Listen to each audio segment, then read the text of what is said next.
Hey Danny, how you doing, man? Good, Lewis. I'm good too. I've got in deja vu, mate. Is this the second time we've tried to record this? I think it is, yeah. I mean, How weird's that? I was gonna keep it quiet and just sort of maintain the illusion, but fuck that.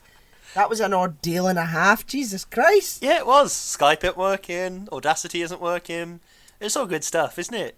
I know, I was doing some fucking top-notch material and the 10-minute bullshit, and then that shit fucking popped up.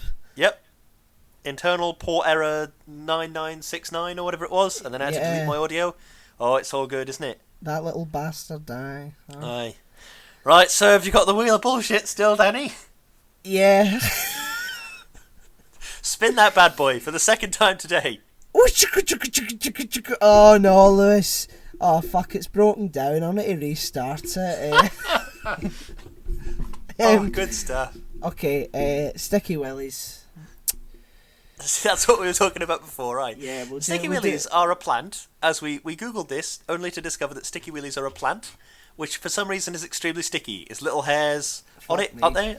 Or something, and they get really sticky. They stick to clothes and skin, and they're weird. Right, okay, what did I say that was funny? I said in Scotland we use Sticky Willies to catch criminals and how we hunt meat.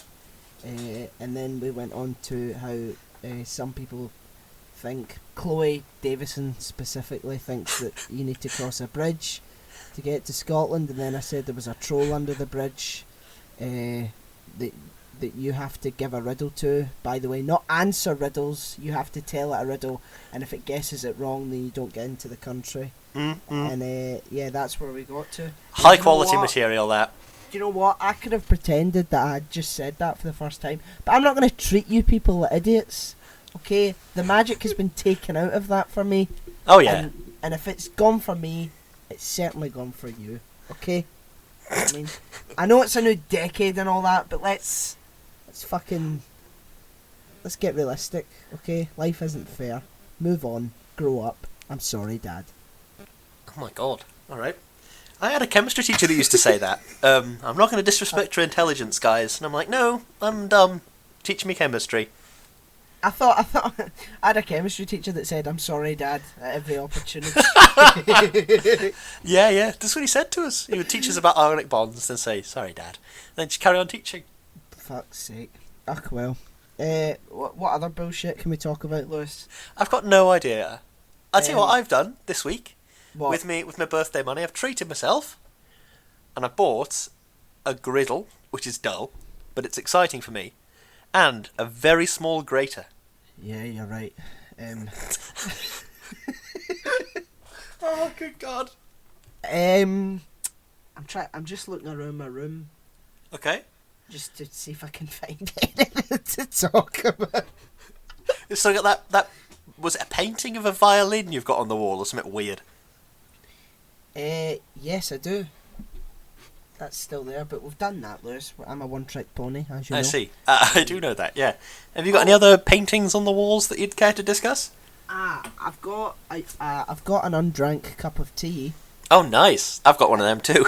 Now, I'll tell you this story, right? So, I normally buy a small carton of milk because I've got a mini fridge up in my room. Ah, nice, yeah. And I keep forgetting that it really doesn't last too long in the mini fridge because it's not cold enough to sort of keep it. So I poured out some milk this morning in my cup of tea while I was waiting for Audacity to load up, and just bits of cheese fell into it. Oh, good stuff. Big bits of floating cheese, and now I can't drink it. So now it's just sitting there mocking me, laughing at me. I can't help but feel there must be mini fridges that exist that are as cold as normal fridges. I'm sure there are, but mine certainly isn't one. As I've discovered. Why don't you just stop keeping milk in there then? Or get some of those milks that have been like ultra heat treated so that they don't need to be kept at fridge temperature until you open them. Yeah, I'll get one of them. Yeah, but are they common? Are they? I've got a tiny wee fucking cooperative at the bottom of my road. I'm not gonna fucking trek to Asda or it's like, oh, podcast time, but I get my cup of tea, you fucking drongo. I mean, we have UHT milk, yeah. Just get it at Tesco. Yeah, I don't have a Tesco near me. It's only Asda and Lidl. Ah, that's good to know. Yeah. Oh, fuck me. I'm allergic to stories about tea. I think I just shat myself. Oh, good stuff. Oh my god. I'm looking at this. I'm looking at the sound waves of my Audacity, and I'm looking at yours, and it's just this massive spike. I mean, yeah, there's the same on mine. It looks like a radiation Geiger counter or something like that. Are you good at accents, Lewis? Yes and no. I'm very mediocre, extremely mediocre. What's the best accent you can do that isn't your own, obviously? I suppose RP is probably the best one I can do because that's fairly close to me. So it's like it's quite. I can keep it quite consistent. What's the best accent you can do apart from your own?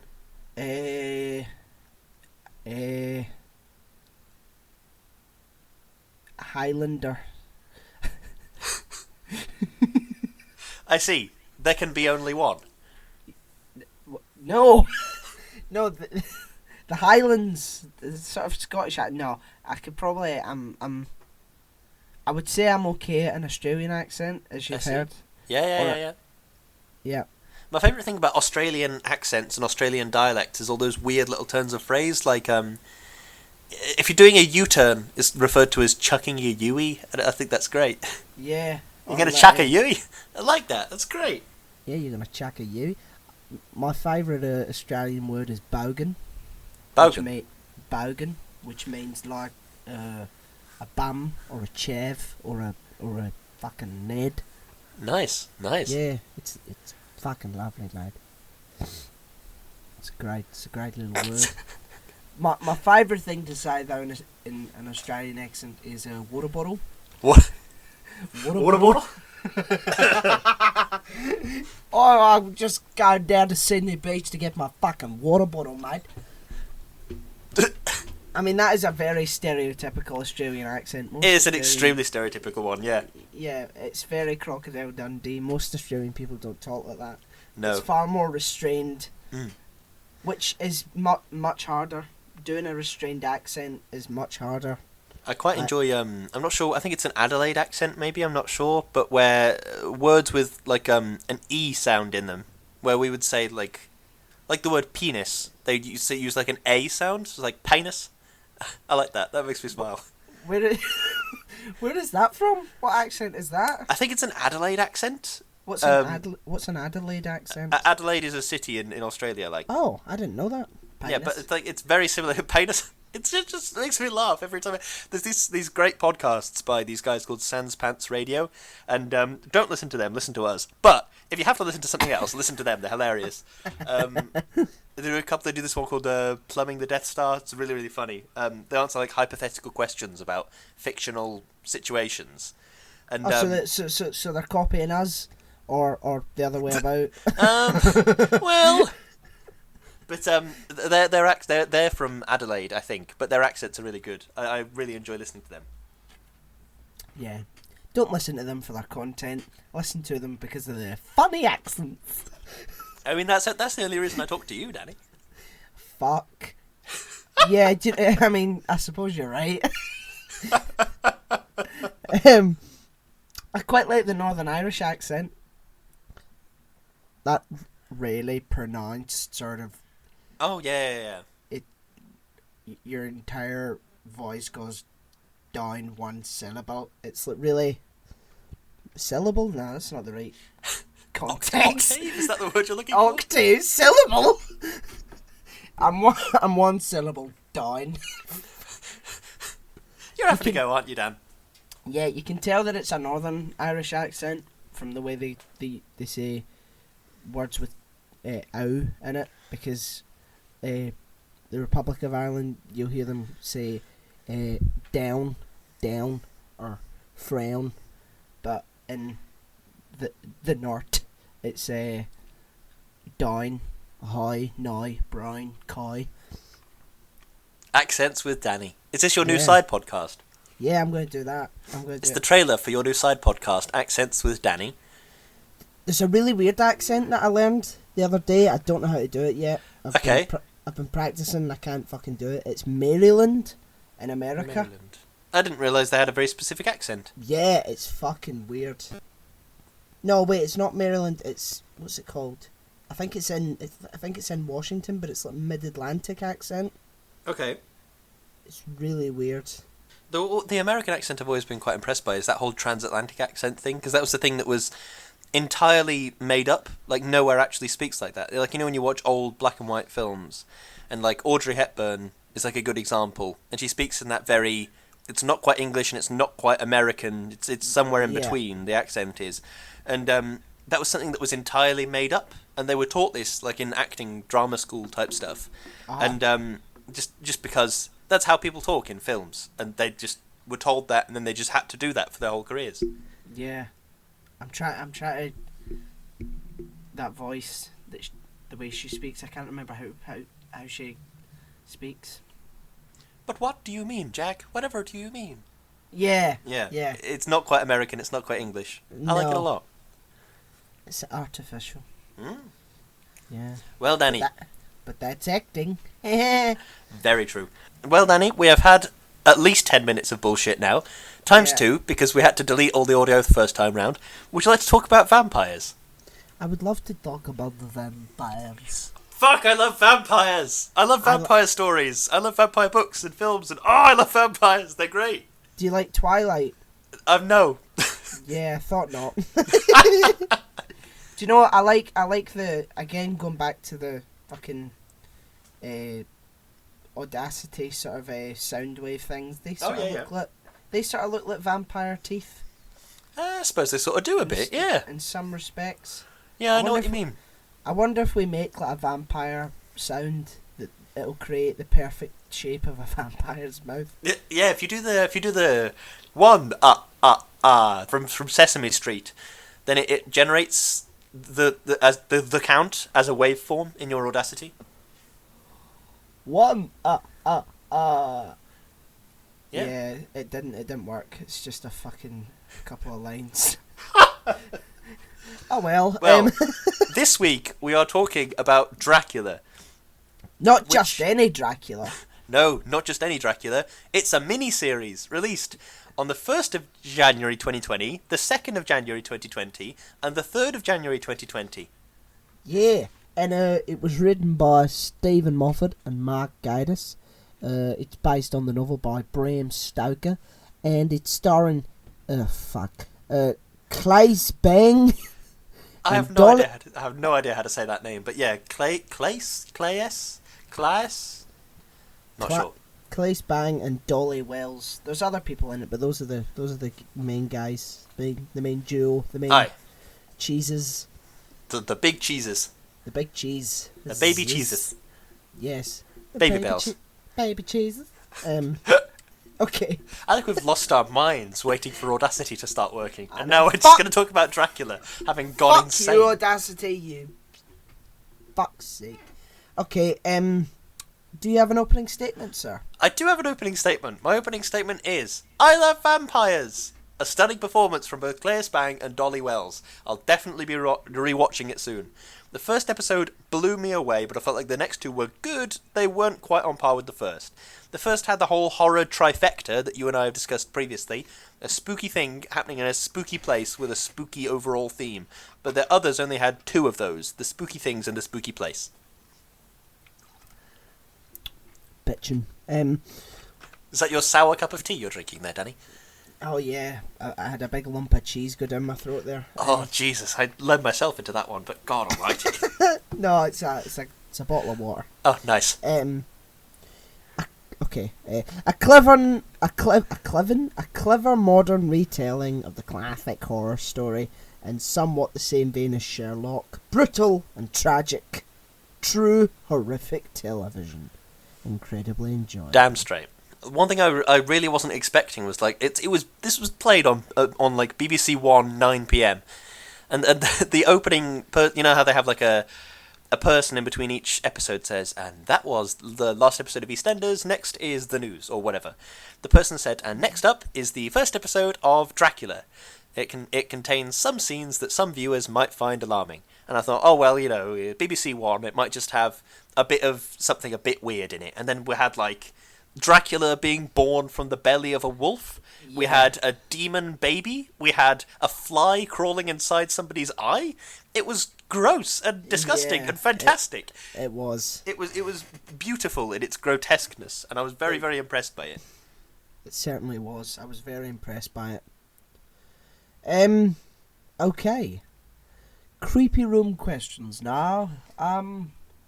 Right. The right honourable gentleman will have 3 minutes. No, fuck it. What's your first question?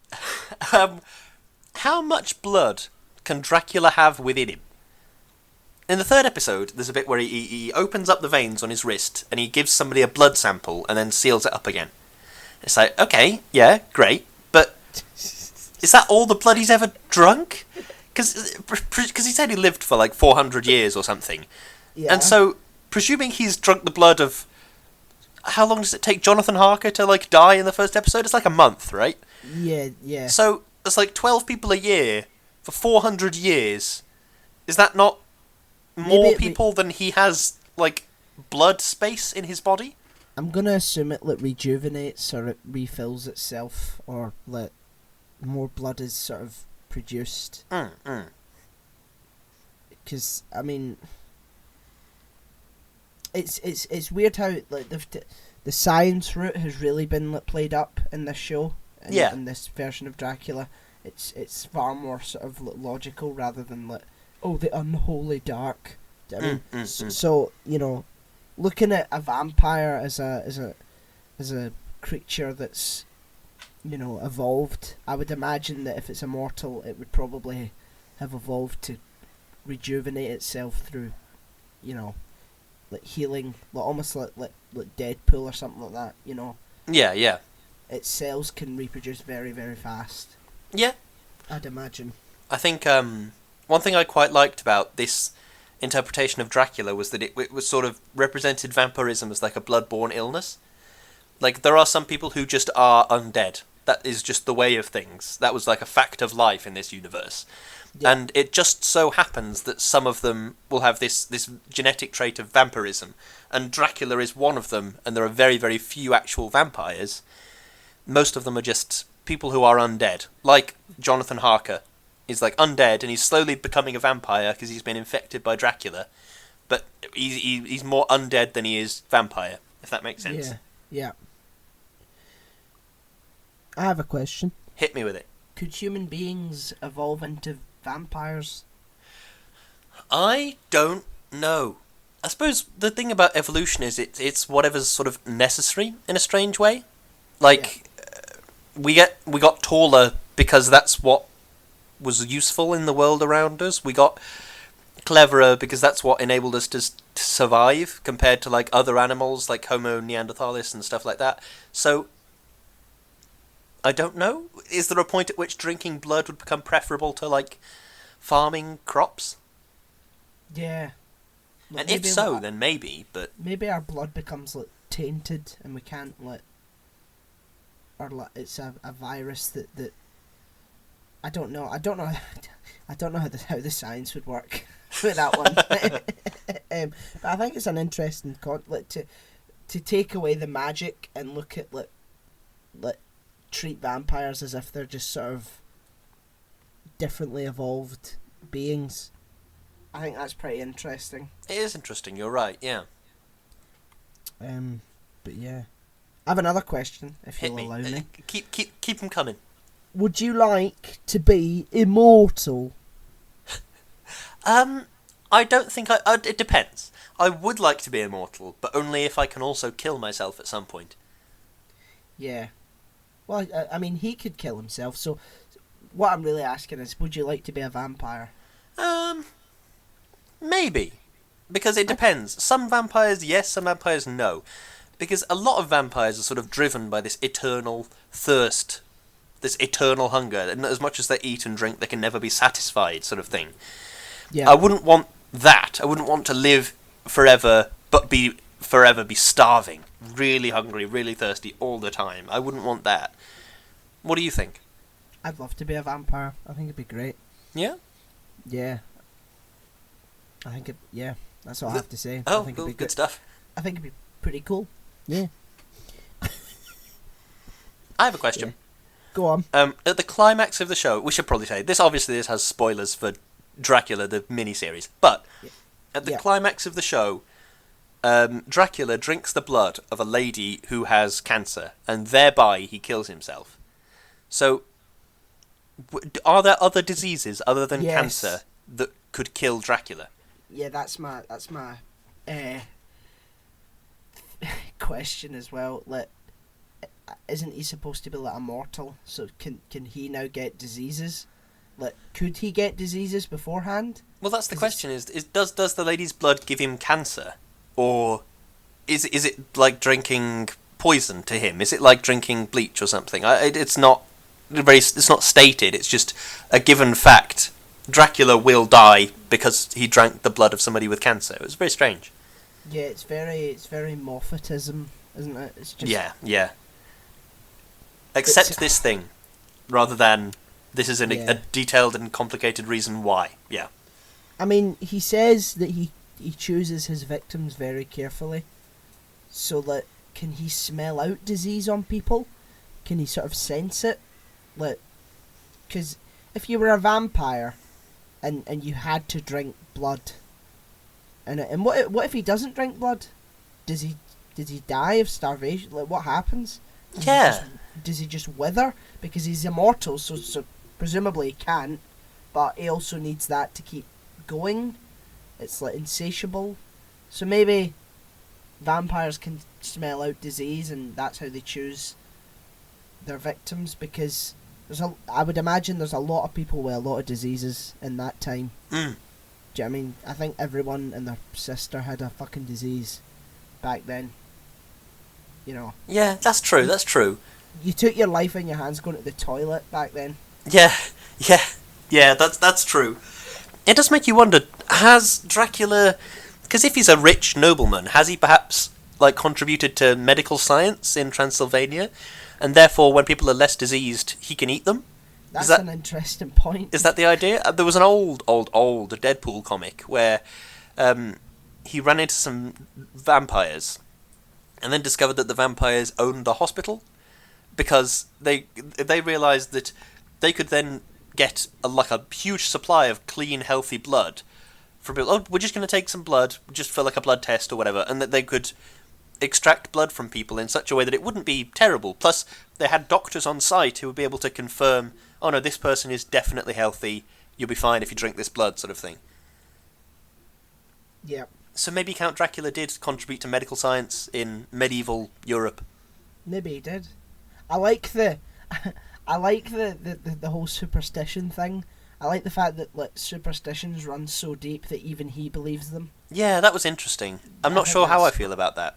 Yeah, I mean, I don't know how he wouldn't know, because he's been alive for more than anyone. But I like the idea that the legends are so old that, you know, even the vampires themselves actually believe them. Yeah, isn't there a chance that he would accidentally cross some running water at some point, or accidentally somebody would eat some garlic nearby and he wouldn't feel ill from it? Or do you know what I mean?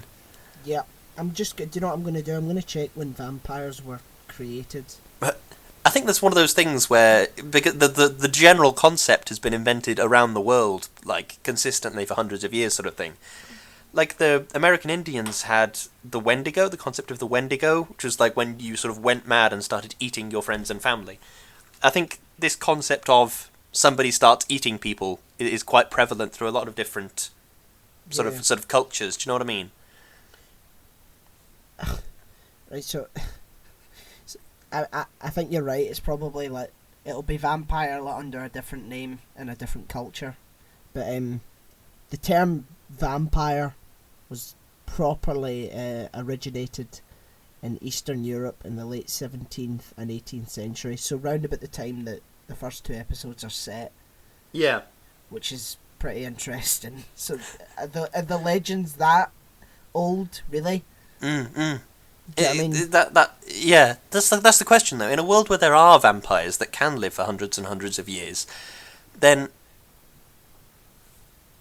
maybe the legends are that old. Because the only reason that those legends came about in our world was because, we have to presume it was either the evil that men do, and people were like, no, he must just be a vampire, or was it some kind of rationalization for a nightmare situation of haemophilia or rabies or something. They couldn't identify what the disease was, so they said, oh, well, he's a vampire. He's been afflicted by the devil, or whatever it might be. Yeah. So let's assume that vampires are real, right? And the context that we're using is Dracula BBC, right? Okay. How did vampires come to be? How did they evolve? How were they created? Like what? Well, that's something that they don't ever really... Briefly, they touch upon the idea that because Dracula is scared of the cross, then God must exist. But then eventually they realise Dracula isn't scared of the cross, that's just a superstition that he's, like, inherited through drinking blood or whatever. Yeah. So, I don't know. How does Dracula originate in the original vampire stories? Is he an alien? Is he some kind of mutant human? Is it some kind of deal with the devil? It's far more meant to be like a sort of unholy thing. So it's meant to be like a sort of opposition to God in the original story. Oh, okay. But see if Moffat had completely detached himself from the idea of like the unholy darkness and I think it would have been far more interesting if vampires are just creatures that have evolved differently to human beings. I think that'd be so much more interesting. It would. It'd be fascinating, yeah. Have you got another question? I have many. Why wouldn't the vampires be able to kill themselves by staking themselves through the heart? Why not? That doesn't make sense, right? Yeah, it doesn't. I think that's just a writing loophole that Moffat created because he needed him to get in. And like that was another thing as well. Are you going to invite me in, Lucy? And he's already in the room. It's like, well, you're already in. Why does it matter? Yeah. Why is that a thing? Why do vampires need to be invited in? I have no idea. Maybe they're just very polite. No, but it's like, what happens if they try to get in? I think it's just they can't. Through some reason or another, they are physically unable to enter the building. Well, is that just another legend? Yeah, it's just another legend. So, say I pushed him in, what would... Like... I think it's like an invisible wall, almost. You'd be smushing his face against a wall. I don't think... I think that's the idea, is that if he's not invited in, he physically cannot cross the threshold, sort of thing. See, that's the problem. You can't make a modern retelling of Dracula and still and then try and let's say, oh, I have no faith in God. And then try and do this magic shit. Yeah. It's like, no, do a proper scientific evolutionary sort of version of it, where vampires are just any other, just a very evolved human being, rather than, oh, I can't get in unless you invite me in. Garlic. Do you know what I mean? Yeah. I think I think vampires themselves lend themselves to a not very technologically developed world. Because once you get them into a technologically developed world and they say, right, well, he doesn't like sunlight and he doesn't like garlic, and right, we'll weaponize the garlic and we'll make like a mustard gas, but it's got garlic in it, and we'll get some enormous UV torches, and do you know what I mean? Once you get them into a hyper technological world, like even today, you can get a UV light off Amazon. Do you know what I mean? Exactly. And a St. Christopher's medallion off Amazon, and then you're protected from vampires. Then they're not really very scary anymore. I think vampires become scary in a not very technologically advanced world, be it in medieval Europe, like in the first 2 episodes of this series, or be it in, like Salem's Lot, even if it's like the 80s. But people don't really believe that there are vampires, so they aren't prepared for them.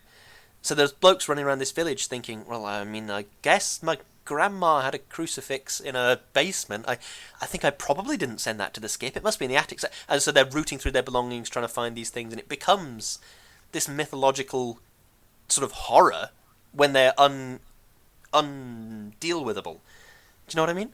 Yeah, exactly. How did he know what a camera was? Did they have rudimentary cameras? When was the first camera made? I really don't know. Probably the 18th century, I'd imagine. First camera, 1888. Yeah, so maybe he did know. Yeah. Although, because was that before or after? No, that was before he drank the blood of that random person from the village, like. Plus, they were trying to make him sort of redeemable in a strange way, which I thought was quite strange. Like when he drank the blood of that person and put him in the fridge.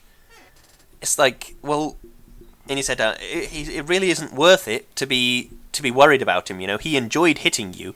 It's like, yeah, but you did just brutally murder a man and then stuff his corpse in a fridge and then chop off his fingers. You're not really a saint either. Yeah, it's a strange way to try and redeem him. I think they should have went down the route. It's like, yeah, he killed a horrible person, but he still it's just a person to him. He doesn't care what they've done. Yeah. Just, you know, I don't care if this pig has bullied other pigs in its time. I still want my bacon, if you know what I mean. Yeah. Because that's essentially, I think, what we would be reduced to in his eyes is like meat. Yeah, that's highly intelligent meat. Yeah. Should Moffat do Frankenstein? You know how I feel about Stephen Moffat. I don't like his writing. I've never really got into it greatly. I think that he puts loopholes into himself, and I think that he overcomplicates things. Yeah. I think he could maybe do a good job of Frankenstein, but I also think that I would prefer he didn't do Frankenstein, if that makes sense. Yes. I think that Dracula is interesting because you can make it into a sort of a character study of this ancient warlord, almost a god, he's so powerful bloke. Yeah, but he's done that to death, though. Oh yeah, he definitely has. But I think that's his skill. Yeah, with the Doctor and Sherlock and you know, they are all very similar characters. But like Frankenstein is a, it's not really a character study at all. It's a lamentation on the idea of the nature of life in a strange way. Does this person really exist? And you know, you could make it a character study. I suppose so. A character study of the Doctor or of the monster. Well, both, I suppose. I mean, you could. There's a play by Nick Dear who retells Frankenstein, and the creature is the main character. Sure. And it's entirely from his perspective, and it's Frankenstein that looks like the evil monster by the end of it. You know. I mean, that is reasonable. Yeah, I mean that's pretty interesting. Even though the creature does horrible things, it's like you feel very bad for this pathetic thing. Would you rather have Frankenstein's monster in this hypothetical Stephen Moffat Frankenstein? Would you rather have it be intelligent like it is in the book, or not unintelligent like it is in other things? I'd probably say intelligent. I think it's like it's interesting to sort of see, like, well, it's Frankenstein's created a being that's much like himself and can argue with him, and that's probably not what he wanted. He probably just wanted a sort of lumbering sort of manservant. Yeah exactly. But his tortured genius created something that argues with him and calls out his bullshit, which I think is very interesting. Yeah, you're right. I love that whole idea of the creation turning on the creator. I think that's brilliant. I love stories like that. I know what you mean. What other stories are there like that? Obviously there's Frankenstein, but... Yeah, well that's like, I mean, I think that's the archetypal one. I think, let me think. every robot movie, like iRobot and Well, yeah, that's true. stuff like that. And Just 2001: Space Odyssey, yeah, Skynet, Terminator. Yeah, okay, yeah, good point. yeah. I think it all comes from Frankenstein though, You're probably right. which is pretty amazing. Do you reckon Mary Shelley really did write it overnight? I don't know. I can't. I don't. I'd like to think that she did. So would I. I mean, it's not a really long book. No. And when they say wrote it overnight, I would assume it's probably just a rough first draft. That she Perhaps. wrote.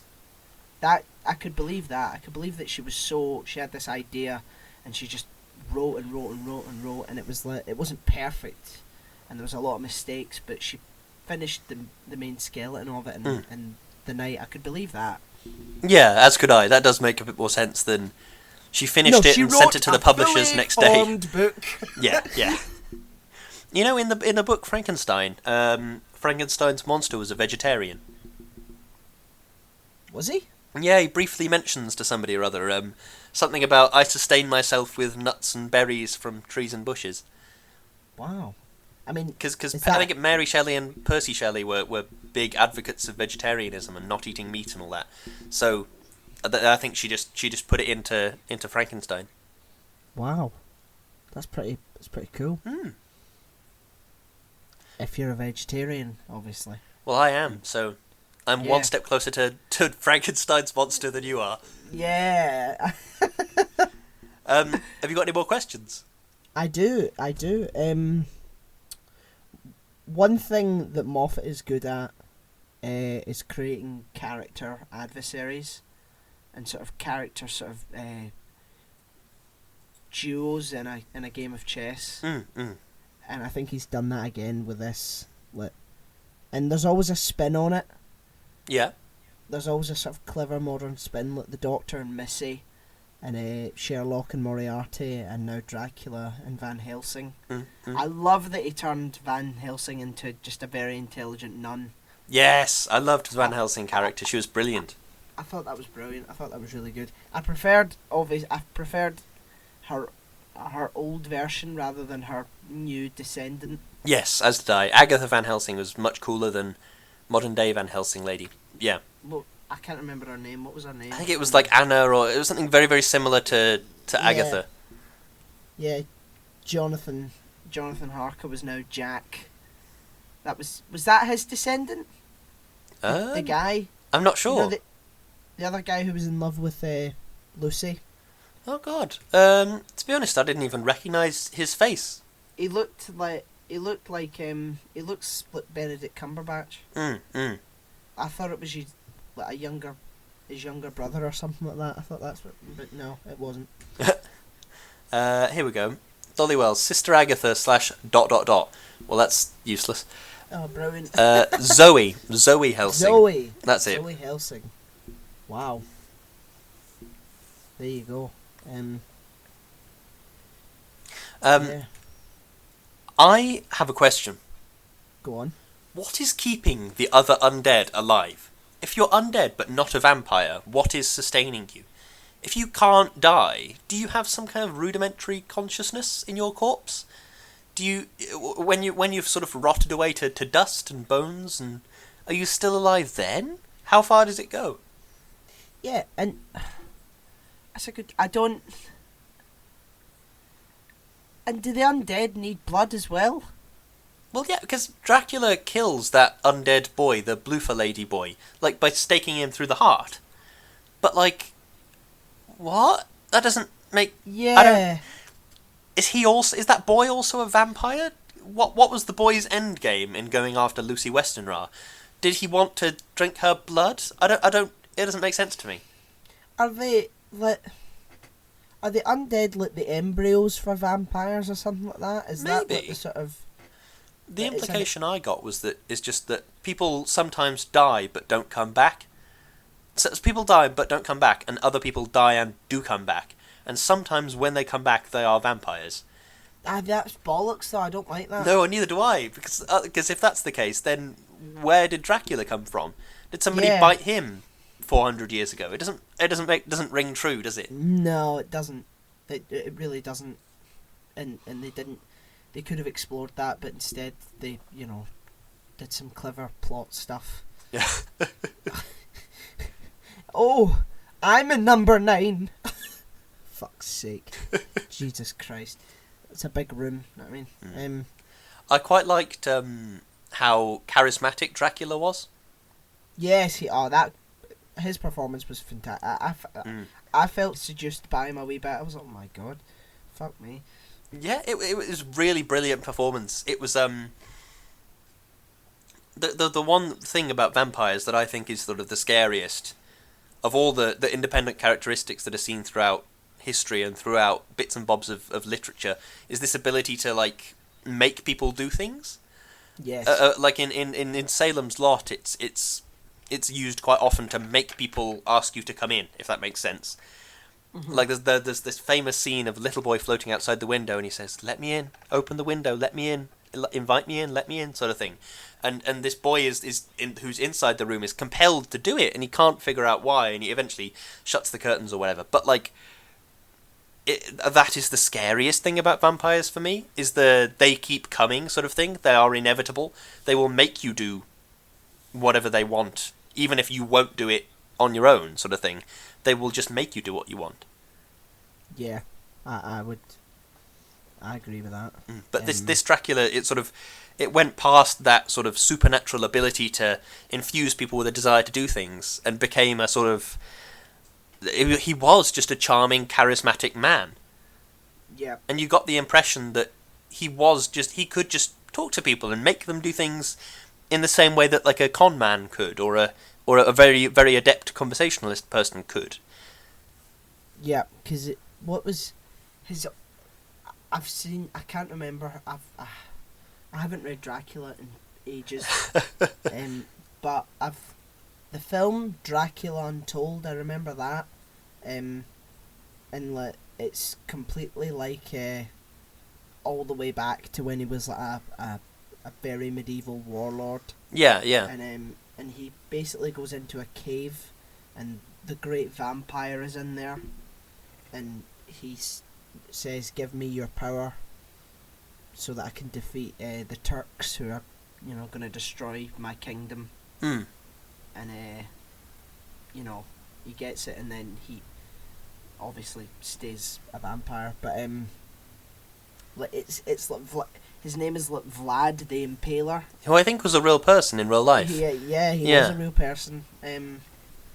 So I think Bram Stoker sort of based that on him, which is pretty interesting. It is interesting. I think there is, for a sort of true horror, there does need to be this sort of element of the unknown in a strange way. If you answer all the questions and everything is known, then it becomes much less scary. So in a way, it is scarier to say Dracula is just a being who lives in this castle, Yeah, but answering none of them is pretty fucking annoying as well. Yes, that's very true. You do have to answer the odd few. Yeah. Of course Mark Gatiss is in it, for fuck's sake. Do you know what I mean? I mentioned it in the last podcast, not the last podcast, the last take of this podcast, and I was sitting there watching it, and I was like, wait a minute, we're missing someone. It's a Stephen Moffat story. Where is Mark Gatiss? He's going to show up as fucking Mycroft or that soldier at the end of Peter Capaldi's era. Mm. Oh no, he's the lawyer person. What's his name again? Renfield, who I think in the original Dracula was a patient in an asylum who was eating flies and then spiders and then, what was it, rats and then cats, and then he ate increasingly bigger things. Yeah. Which was very strange. That is very strange. But, do you know who else was in this mini-series, in the second episode?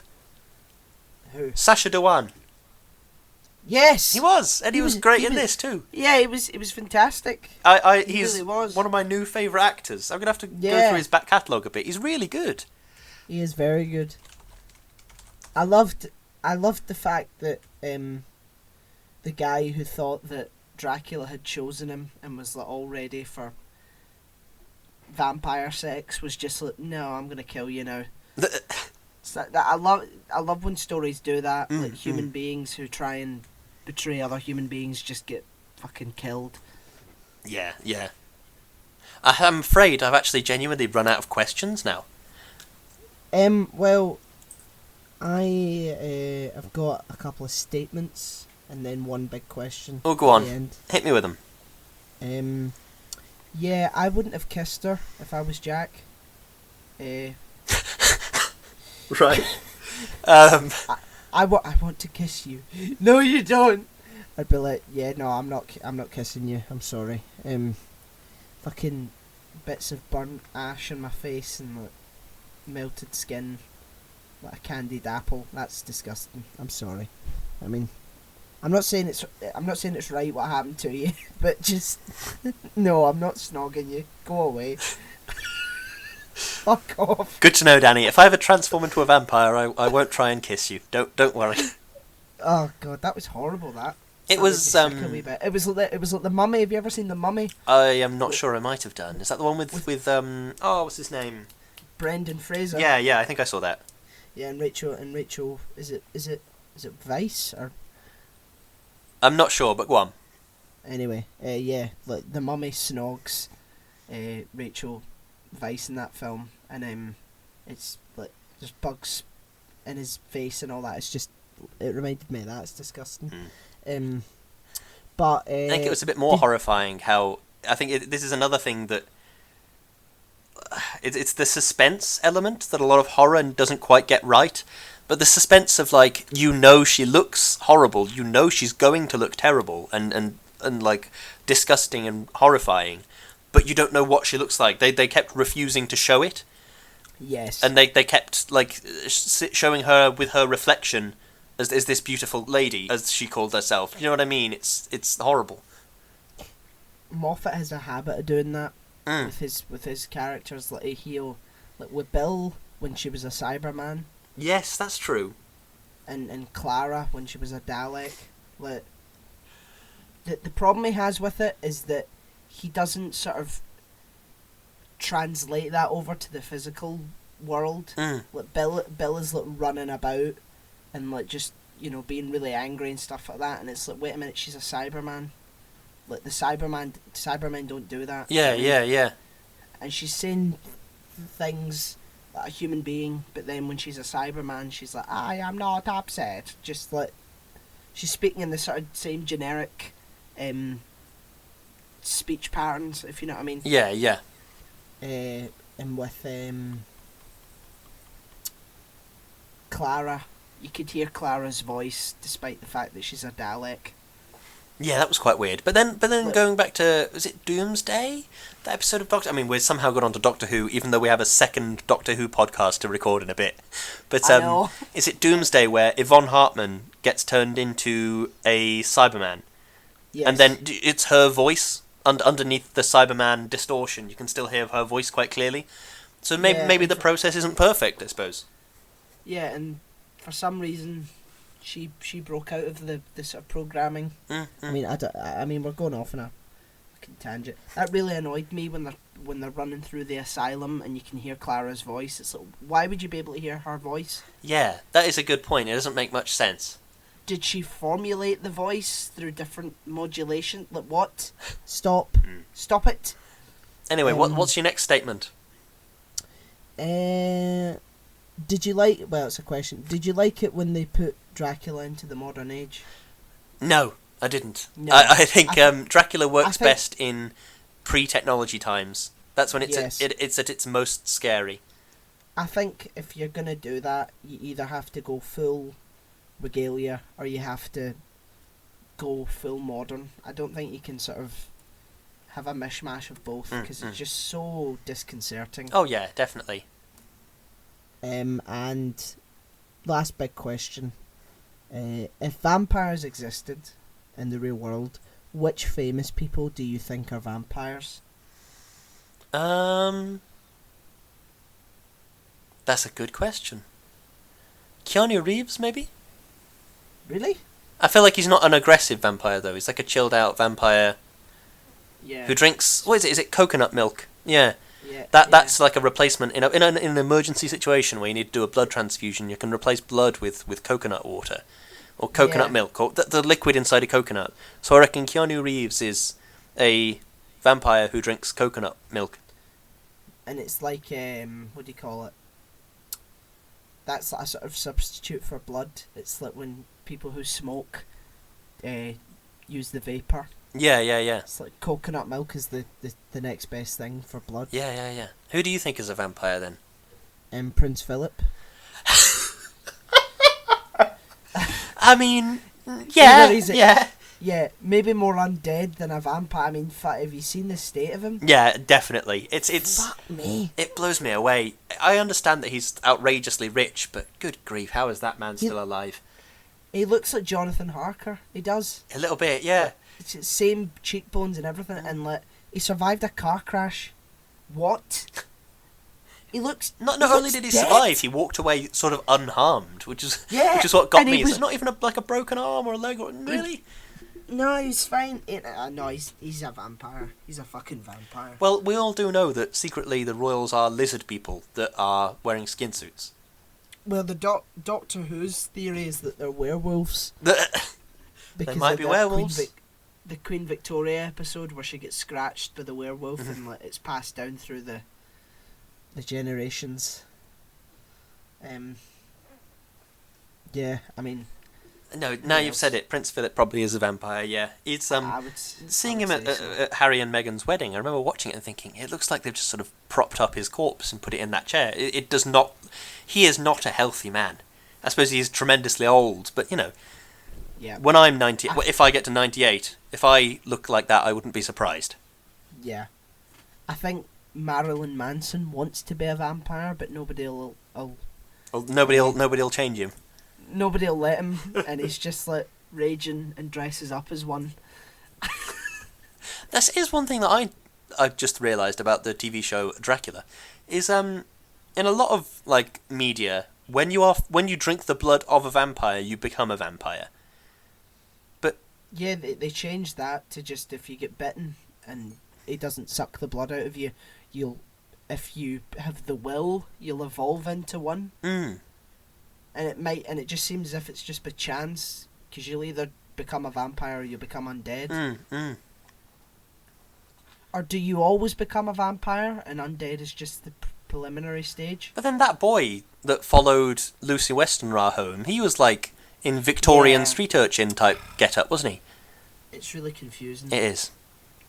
They could have... Oh, for fuck's sake, Moffat, fuck off. I'm sick of this shit. Just stick to... It was fine.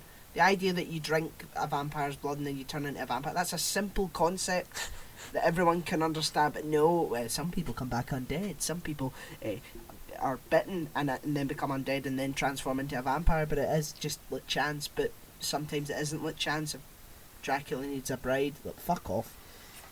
Yeah, it was really weird. I don't like Stephen Moffat's writing. I think that, yeah, you can tell he's sort of quite good at it, but on the same level, he keeps having ideas that aren't very good.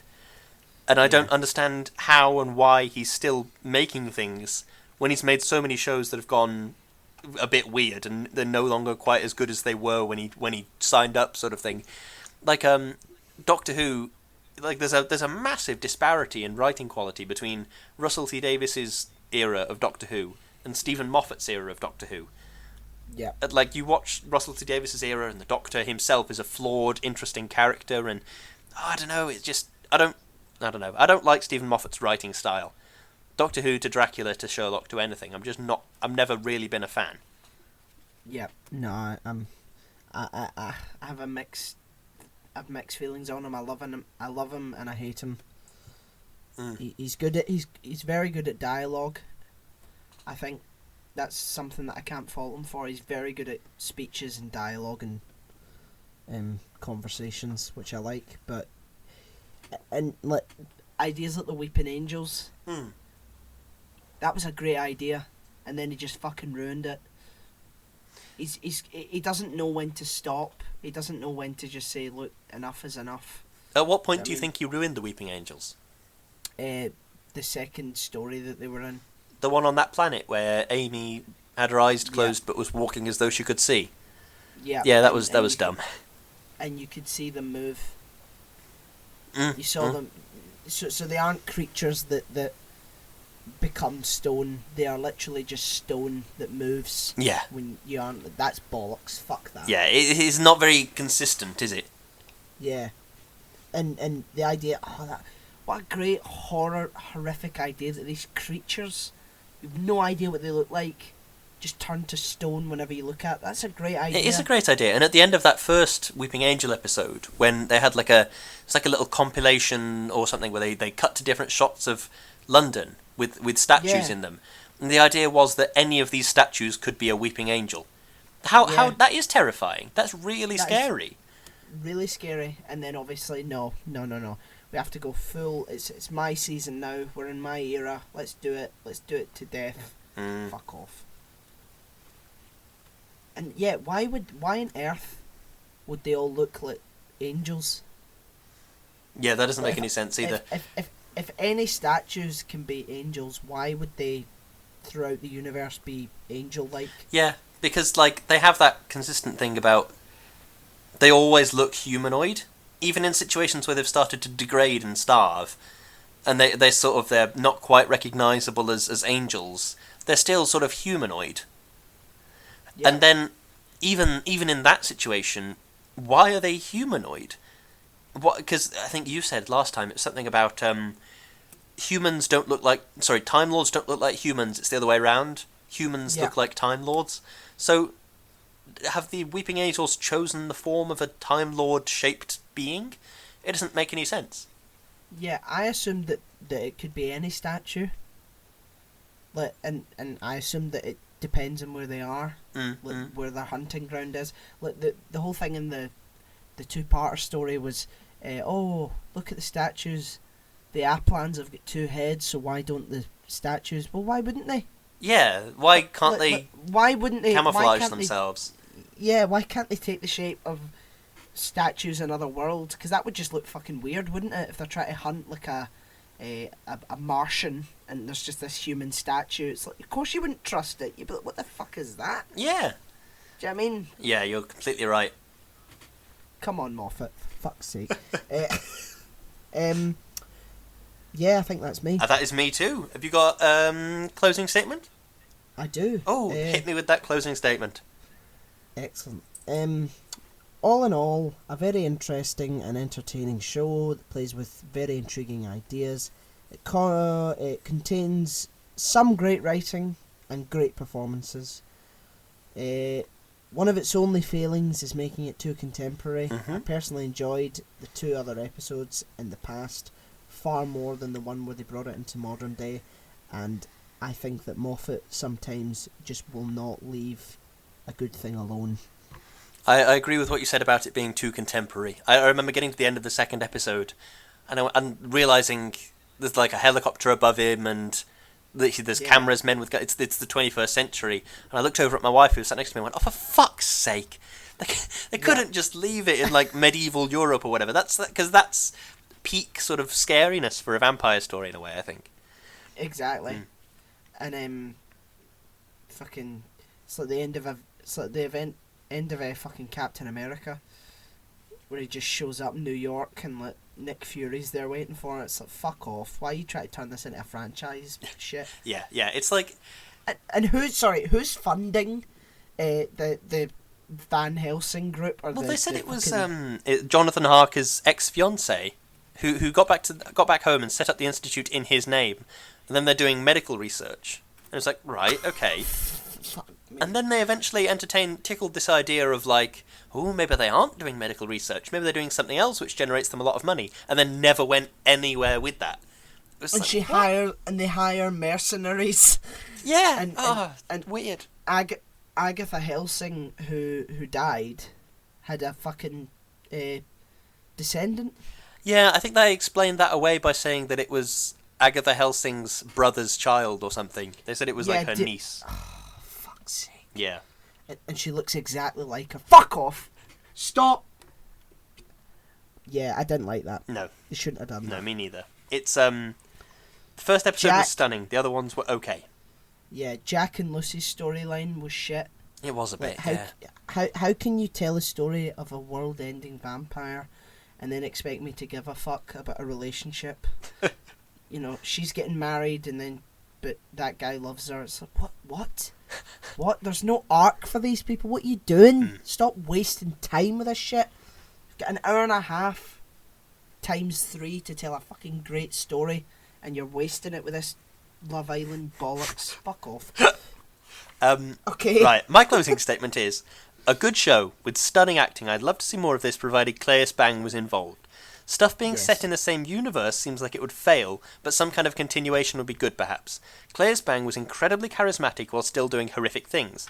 Harker's description of the devil, or whatever it was, didn't feel forced as a description of Dracula, but I was still somehow rooting for Dracula because of the very charismatic, interesting performance of Claes Bang. Again, lots of potential, and it just somehow it didn't land. It didn't quite work right. Yeah. I think that regardless of whether they continue, I want to see Claes Bang in a lot fucking more. Yes, give him roles in loads of stuff. He was dead good. Yeah, he was very good. So was Dolly Wells. Yeah, she was really good. Yeah, she was brilliant. She was brilliant as well. That's us. It is. Yes. I've forgotten the order we do things in now. Do I tell people I'm on Instagram? Yes. Yes. Okay, well, everybody, I'm on Instagram. My Instagram is at Lewis_Brindley. Twitter is at LewisBrindley4. I have a Facebook page. Check that out. It's just Lewis Brindley. I am Facebook illiterate. My name is Lewis Brindley, and I have a Facebook page. Please find it. I have no idea how to give you any more instruction than that.